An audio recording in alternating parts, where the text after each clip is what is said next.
Welcome back to Tech Talk, where we dive into innovations and breakthroughs in technology.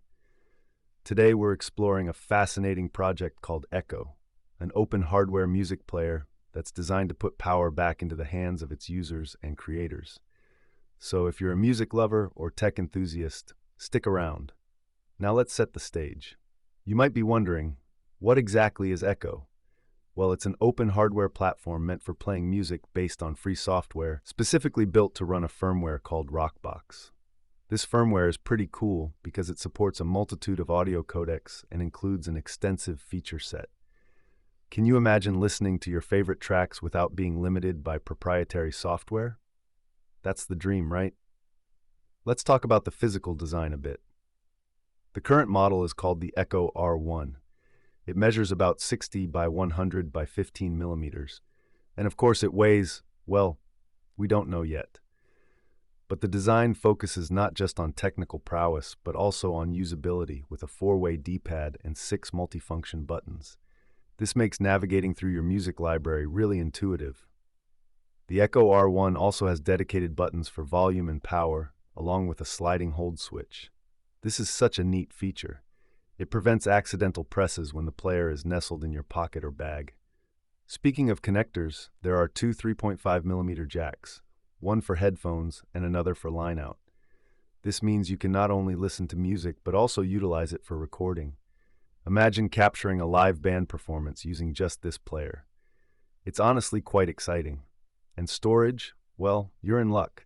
The player has a removable memory card slot that can handle up to a whopping 2 terabytes. Just think about how much music that is.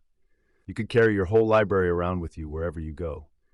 While we're on the topic of power, the Echo R1 uses a standard BL5C battery, making replacements a breeze. No special tools needed when it's time to swap out that battery.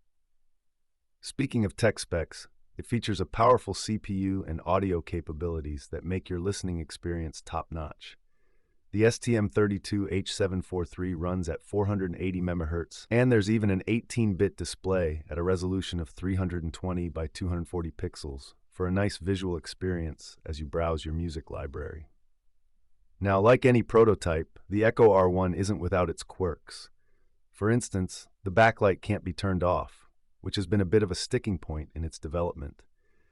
And some technical details in the schematics have room for improvement.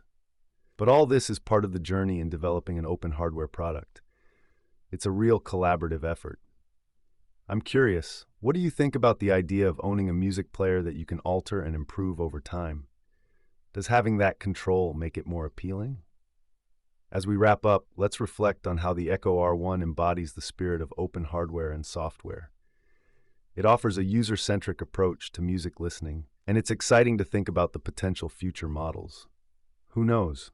Perhaps the next iteration will bring even more significant features and improvements. So whether you're a musician, a tech nerd, or just someone who loves music, the Echo project seems like a beacon of innovation with a community ready to grow and support it. Thanks for tuning in to this episode of Tech Talk. We'll catch you next time as we continue exploring the tech that shapes our lives. Until then, keep listening and keep innovating.